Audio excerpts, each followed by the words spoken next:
نیکیوں کے اس موسم بہار رمضان المبارک میں ضرورت ہے کہ ہم انسانیت کی سب سے عظیم ہستیاں انبیاء کرام کے قصے سنیں تاکہ ان کی روشنی میں ہم اپنی زندگی میں سدھار لا سکیں۔ تو آئیے سنتے ہیں پروگرام نبیوں کے قصے۔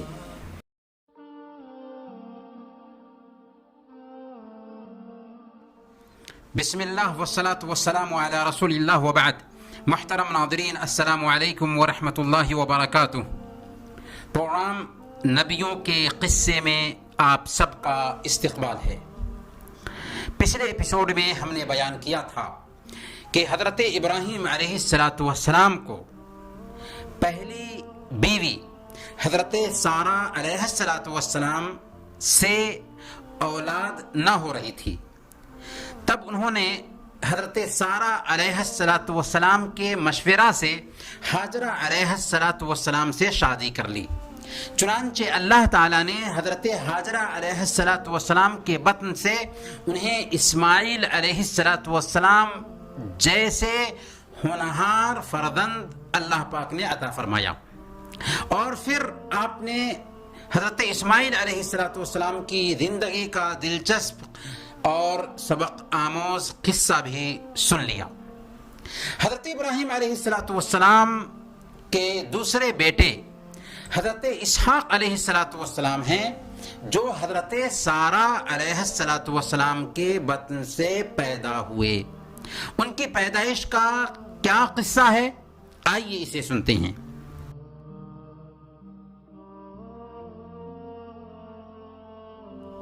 حضرت سارہ علیہ السلام اتنی عمر دراز ہو چکی تھیں کہ اولاد نہ ہونے سے بالکل مایوس تھیں۔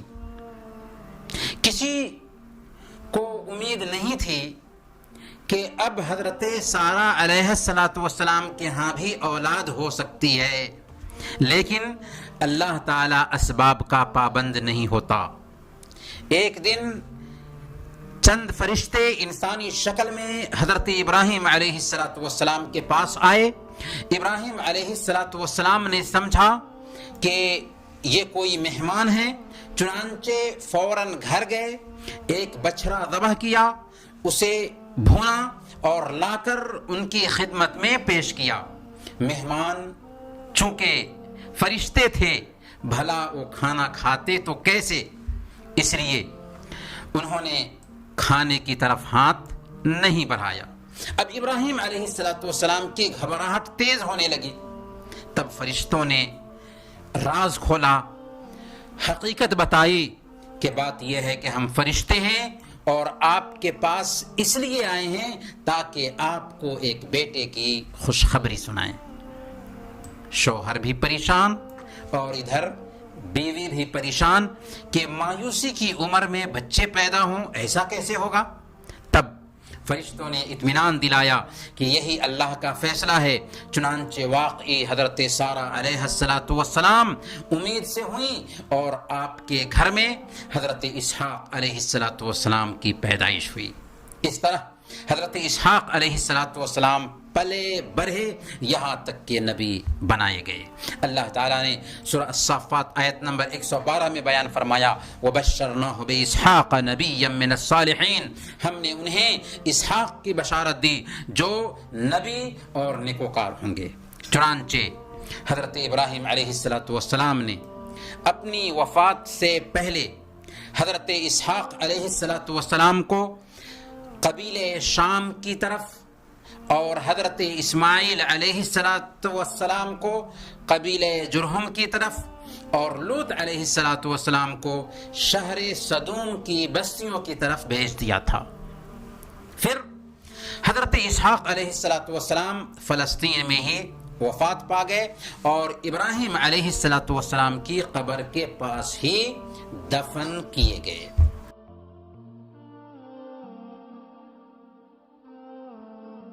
محترم ناظرین، یہ تھی کچھ تفصیل حضرت ابراہیم علیہ السلام اور ان کی اولاد کے تعلق سے۔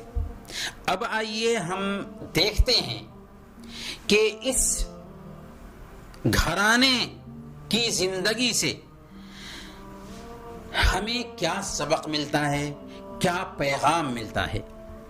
ابراہیم علیہ السلام کی زندگی سے سب سے پہلا پیغام اور سبق یہ ملتا ہے کہ اسلام وراثتی مذہب نہیں۔ وراثت میں زمین اور جائیداد مل سکتی ہے، لیکن اسلام نہیں ملتا، بلکہ اسے اپنی محنت سے حاصل کیا جاتا ہے۔ Islam is by choice not by chance. اسلام اختیار کرنے کا نام ہے، ایک آدمی چانس سے مسلمان نہیں ہوتا۔ ابراہیم علیہ السلام کفر و شرک کے ماحول میں پیدا ہوئے، پھر اپنی محنت سے دین حق کو اختیار کیا، یہاں تک کہ موحدین کے پیشوا اور امام بنے۔ اسلام میں معیار عمل ہے، نہ کہ خاندان اور حسب و نسب، چاہے عمل کرنے والا کوئی بھی ہو۔ من بطأ به عمله لم یسرع به نسبه، جس کا عمل اسے پیچھے کر دے، اس کا حسب و نسب اسے آگے نہیں کر سکتا۔ ابراہیم علیہ السلام کی زندگی سے دوسرا سبق ہمیں یہ ملتا ہے کہ سماج کی برائیوں سے سمجھوتا کرنا ایک مسلمان کی شان کے خلاف ہے۔ کفر و شرک سے اٹے سماج میں ابراہیم علیہ السلام نے آنکھیں کھولی تھیں۔ باپ پروہت تھا، باپ نے اپنے بیٹے کے لیے اسی گدی کا خواب دیکھا ہوگا، اور آپ کے لیے بھی بہت آسان تھا کہ سماج کی روایت پر چل پڑیں، لیکن ابراہیم علیہ السلام ایسا نہیں کرتے، بلکہ معاشرے اور سماج کی اصلاح کا بیرہ اٹھاتے ہیں۔ دعوت کی شروعات اپنے پروہی باپ سے کرتے ہیں۔ جب بت پرست باپ اور قوم پر دعوت کا اثر ظاہر نہ ہوا تو بادشاہ وقت تک توحید کا پیغام پہنچایا۔ اس سے پتہ یہ چلا کہ مسلمان سماج کی برائیوں سے سمجھوتا نہیں کرتا، بلکہ اصلاح کا کام کرتا ہے، اور نہ ہی کفر کی تاریکیوں سے مایوس ہوتا ہے، بلکہ پلاننگ کرتا ہے۔ اس لیے داعی کو چاہیے کہ مدعو سے مایوسی کا اظہار کرنے کی بجائے پلاننگ کرے، جو پہلے کے انداز سے زیادہ پر اثر اور زود اثر ہو۔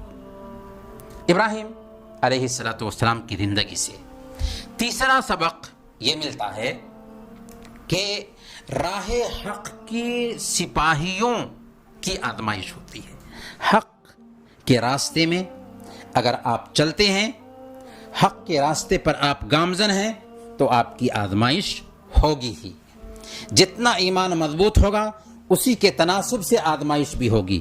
دعوت کے راستے میں پھولوں کی سیج نہیں بچھائی جاتی، بلکہ پریشانیاں آتی ہیں، کانٹوں سے چلنا پڑتا ہے، وقتی طور پر آزمائش ہوتی ہے، البتہ اس آزمائش کا نتیجہ بھی ہمیشہ اچھا ہی ہوتا ہے۔ آزمائش ضرور ہوتی ہے، لیکن اس آزمائش کی بدولت فائدہ داعی کو ہی ملتا ہے، فائدہ داعی کو ہی حاصل ہوتا ہے۔ چنانچہ ابراہیم علیہ السلام کی زندگی میں بھی ہمیں یہ نمونہ کھلا ہوا دیکھنے کو ملتا ہے۔ چنانچہ ابراہیم علیہ السلام کو آگ میں ڈال دیا جاتا ہے۔ کیا آگ جلا پاتی ہے؟ نہیں، آتش نمرود آپ کے لیے گلے گلزار بن جاتی ہے۔ ظالم بادشاہ مصر میں حضرت سارہ علیہ السلام کے ساتھ بدتمیزی کرنا چاہتا ہے۔ 3 مرتبہ بدنیتی سے سارہ علیہ السلام کی طرف ہاتھ اٹھاتا ہے، لیکن اس کے ہاتھ پاؤں اینٹنے لگتے ہیں، اور حضرت سارہ علیہ السلام کی عزت بچ جاتی ہے، یہاں تک کہ حاجرہ خدمت کے لیے پیش کر دی جاتی ہیں۔ بڑھاپے تک اولاد کی نعمت سے محروم رہتے ہیں، حالانکہ آپ دعوت کے لیے اپنی زندگی کو وقف کر رکھے تھے، لیکن اللہ نے بڑھاپے میں بھی 2 اولاد سے نواز دیا۔ ننھے اسماعیل اور ان کی ماں حاجرہ علیہ السلام کو مکہ کی بیاب و گیاہ سرزمین میں بسانے کا حکم ہوتا ہے۔ آپ بسا آتے ہیں، لیکن کیا بسانے کے بعد اللہ نے ضائع کر دیا؟ نہیں، بلکہ ان کی سیرابی کے لیے اللہ تعالیٰ نے آب زمزم جاری کیا جو اب تک ہر مرض و غرض کے لیے کافی ہے۔ جب ابراہیم علیہ السلام حکم کی تعمیل میں اسماعیل علیہ السلام کی حلقوم پر چھری پھیرنے لگے تو جانور کی قربانی کی شکل میں اسے رہتی دنیا تک کے لیے یادگار بنا دیا گیا۔ اس سے پتہ یہ چلا کہ آزمائش تو ہوتی ہے، لیکن اللہ رب العالمین اس آزمائش کے نتیجے میں ہمیشہ خیر ہی ظاہر فرماتا ہے۔ ابراہیم علیہ السلام کی زندگی سے ہمیں چوتھا سبق یہ ملتا ہے کہ ضرورت کے وقت توریہ جائز ہے۔ توریہ کیا ہے؟ توریہ کہتے ہیں ایسی بات کو جس کا ظاہری مفہوم کچھ ہو جبکہ بولنے والا کچھ اور مراد لے رہا ہو۔ ابراہیم علیہ السلام نے 3 جگہ پر توریہ کا استعمال کیا تھا۔ پہلے نمبر پر جب بتوں کے پجاریوں نے آپ سے تہوار میں شرکت کے لیے کہا تو آپ نے جواباً فرمایا تھا انی سقیم، میں بیمار ہوں۔ یعنی کہنے کا مطلب یہ تھا کہ دلی طور پر بتوں کی پوجا دیکھ کر میں بیمار ہوں۔ دوسرے نمبر پر جب ان کے بتوں کو توڑ کر نکلے اور آپ سے پوچھا گیا کہ کیا تم نے ایسا کیا ہے، تو آپ نے فرمایا تھا بل فعلہ کبیرہم ھذا، بلکہ بڑے بت نے ایسا کیا ہے۔ اس تحکمانہ جواب سے آپ کا مقصد دراصل اس کے علاوہ اور کچھ نہیں تھا کہ ان کی آنکھوں کی پرتیں کھل جائیں اور وہ سوچنے پہ مجبور ہوں کہ جو بھگوان اتنا مجبور ہے اس کی پوجا آخر تم کیوں کرتے ہو۔ تیسرے نمبر پر جب مصر پہنچے اور بادشاہ نے پوچھا کہ سارا یہ کون ہے، آپ کی کیا رشتہ ہے آپ سے، تو آپ نے فرمایا کہ ہادھی اختی، یہ میری بہن ہے، یعنی اسلام کے ناطے میری بہن ہے۔ تو بچاؤ کے اختیار سے ابراہیم علیہ السلام نے کہا کہ یہ میری بہن ہے، اور ظاہر سی بات ہے کہ اسلام کے ناطے وہ آپ کی بہن تھی بھی۔ علماء کرام کا اتفاق ہے کہ یہ تینوں جو جواب تھا ابراہیم علیہ السلام کا، یہ توریہ کے قبیل سے ہے، صریح جھوٹ نہیں۔ ابراہیم علیہ السلام کی زندگی سے 5واں سبق یہ ملتا ہے کہ اولاد سے محروم لوگ مایوس نہ ہوں۔ ابراہیم علیہ السلام نے اپنی پوری زندگی دعوت کے لیے وقف کر دی تھی، خواہش کے باوجود اولاد کی نعمت سے محروم رہے تھے، نا امیدی کی عمر کو پہنچ چکے تھے، لیکن اللہ کی رحمت سے مایوس نہ تھے۔ چنانچہ دوسری شادی کی اور اللہ کے دربار میں ہاتھ اٹھا کر دعا کیا، رب حب لی من الصالحین، اے اللہ ہمیں نیک اولاد عطا فرما۔ دل سے جو بات نکلتی ہے اثر رکھتی ہے، پر نہیں طاقت پرواز مگر رکھتی ہے۔ دل سے نکلی ہوئی دعا قبول ہوئی، اور حضرت ہاجرہ علیہ السلام کے بطن سے حضرت اسماعیل علیہ السلام آنکھوں کی ٹھنڈک بن کر گھر کو روشن کرتے ہیں۔ پھر سن رسیدہ بیوی حضرت سارہ علیہ السلام کے بطن سے بھی حضرت اسحاق علیہ السلام کی ولادت ہوتی ہے۔ جب اللہ تعالی نا امیدی کی عمر کو پہنچنے کے بعد کسی کو اولاد سے مالا مال کر سکتا ہے تو پھر بے اولادوں کو نا امید نہیں ہونا چاہیے۔ اللہ کی ذات پر پختہ یقین رکھنا چاہیے کہ اللہ تعالی ان کو بھی اولاد سے نواز سکتا ہے۔ ابراہیم علیہ السلام کی زندگی سے 6واں سبق، تربیت کا بہترین نمونہ آپ کی زندگی میں دیکھنے کو ملتا ہے۔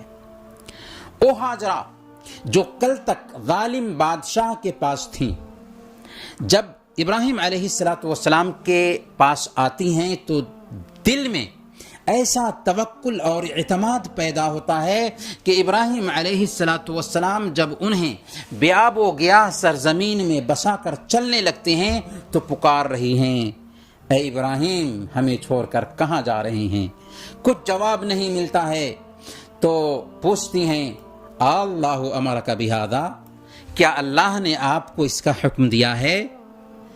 ہاں میں جواب ملتے ہی کہتی ہیں، اذن لا یضیعنا، جب اللہ نے آپ کو حکم دیا ہے تو اللہ مجھے ضائع نہیں کرے گا۔ سبحان اللہ، خود کو موت کے منہ میں دیکھ رہی ہیں، پھر بھی اللہ پر پختہ یقین اور بھروسہ ہے کہ جب اللہ کے حوالے ہمیں کر رہے ہیں تو اللہ ہمیں ضائع نہیں کرے گا۔ اسی طرح ابراہیم علیہ السلام کے گھرانے سے ہم یہ بھی سیکھتے ہیں کہ اولاد کی محبت کا معیار کیا ہونا چاہیے اور ماں باپ کی اطاعت کے تقاضے کیا ہیں۔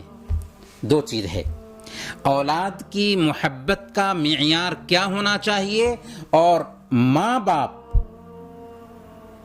سے محبت اور ماں باپ کی اطاعت کے تقاضے کیا ہوتے ہیں۔ یہ دو نمونے حضرت ابراہیم علیہ السلام اور اسماعیل علیہ السلام کی زندگی میں بہت کھل کر دیکھنے کو ملتے ہیں۔ ابراہیم علیہ السلام کون تھے؟ انسان تھے، کوئی فرشتہ نہیں تھے۔ ان کے پاس وہی دل تھا جو عام انسانوں کے پاس ہوتا ہے، جس میں اولاد کی محبت ہوتی ہے۔ پھر اولاد بھی عام اولادوں کے جیسے نہیں تھی، بلکہ بڑی تمناؤں کے بعد پیدا ہوئی تھی۔ اس کے باوجود اللہ کے حکم کے سامنے اولاد کی محبت ہیچ ثابت ہوتی ہے اور اثار و قربانی کا نمونہ پیش کرنے کے لیے بالکل تیار ہو جاتے ہیں۔ تو یہ ہے اولاد سے محبت کا معیار کہ اللہ کے حکم کے سامنے اولاد اور جان و مال کی محبت کوئی حیثیت نہیں رکھتی۔ اسی طرح اسماعیل علیہ السلام بھی باپ کے اشارے پر اپنی جان قربان کر دینے کے لیے بلا جھجھک اور بلا تردد تیار ہو جاتے ہیں، جس سے ہمیں یہ دوسری طرف سبق ملتا ہے کہ باپ کی اطاعت کیسے ہونی چاہیے۔ باپ کی اطاعت کا نمونہ ہمیں اسماعیل علیہ السلام کی زندگی میں دیکھنے کو ملتا ہے، اور یہی دو نمونے اسلام کی بنیاد ہیں، اللہ کے حقوق اور بندوں کے حقوق۔ اللہ کے حق کا معیار کیا ہے؟ اسے ابراہیم علیہ السلام نے پیش کیا کہ اللہ کے حکم کے سامنے اولاد کی محبت ہیچ ہے، جان کی محبت، مال کی محبت ہیچ ہے، اور بندوں کے حق کا تقاضا حضرت اسماعیل علیہ السلام نے پیش کیا کہ باپ کے حکم کے سامنے سر ٹیک دیتے ہیں۔ ساتواں سبق ابراہیم علیہ السلام کی زندگی سے ہمیں یہ ملتا ہے کہ کیا والدین کے کہنے پر بیوی کو طلاق دی جا سکتی ہے؟ اسماعیل علیہ السلام نے ابراہیم علیہ السلام کے کہنے پر اپنی بیوی کو طلاق دے دی تھی نا۔ اس سے یہ سوال پیدا ہوتا ہے کہ کیا والدین کے کہنے پر بیوی کو ایک شوہر طلاق دے سکتا ہے؟ تو والدین کا اپنے بیٹے سے یہ کہنا کہ تم اپنی بیوی کو طلاق دے دو، دو حالتوں میں سے کسی ایک حالت سے خالی نہیں ہوگا۔ پہلی حالت یہ ہے کہ والدین کہتے ہوئے سبب بتائیں۔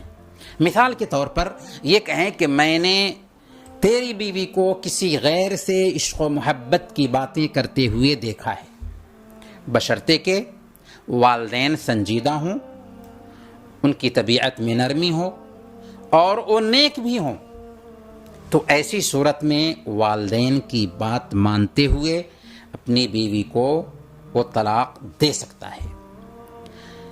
دوسری شکل یہ ہے کہ والدین بہو اور بیٹے کی آپسی محبت سے غیرت کھا کر طلاق دینے کا حکم دیں، اور عام طور پر ہمارے سماج میں ایسے ہی مسائل پیدا ہوتے ہیں، تو ایسی صورت میں کسی صورت میں بیٹے کے لیے جائز نہیں ہوگا کہ ماں کی بات سن کر کے یا باپ کی بات سن کر کے اپنی بیوی کو طلاق دے۔